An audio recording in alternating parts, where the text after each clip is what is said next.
All right, folks, welcome back. Malzberg panel. First, I want to just let you know police are responding to reports of a shooting outside of Rosemary Anderson High School in, well, it's actually in North Portland, Oregon.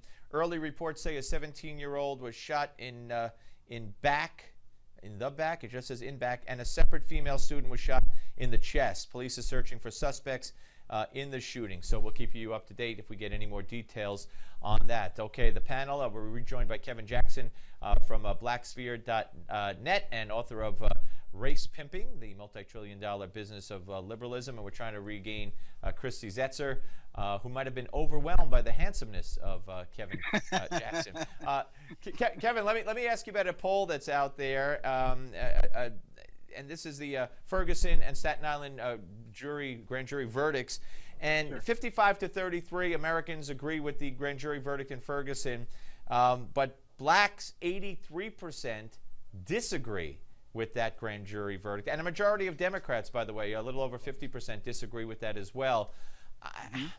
I just, you know, I never generalize about any community, but what does it say when, you know, 95% of blacks vote Democrat, and when, you know, almost 90% of them here say what happened in Ferguson was unjust, when and the evidence shows that the grand jury was right? Yeah, you're hemming and hawing a bit, Steve. The fact is this: the grand jury got it right, and anybody that disagrees with that, as far as I'm concerned, is a moron.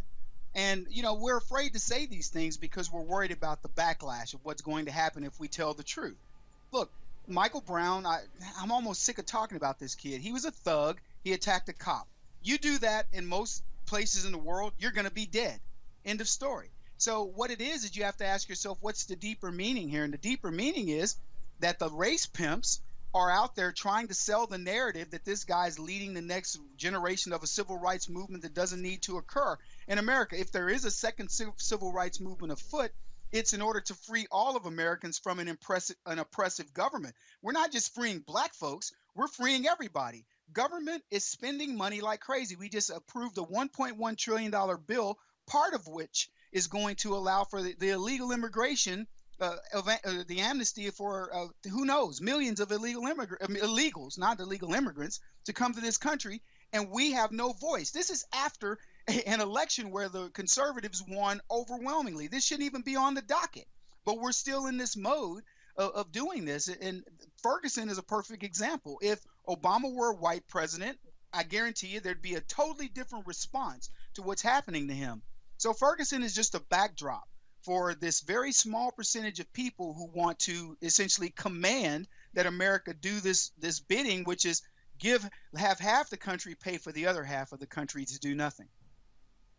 Yeah, and do you look at it from from social engineering point of view? I mean, we're living in a world now where it's apparent that this administration, you know, he cut off the enhanced interrogation techniques that we've talked about. That's 7 years ago. That's not who we are. So we don't interrogate. I know he kills them, but we don't interrogate prisoners to get information from them anymore. We either kill them or just don't, you know, don't try to get the information.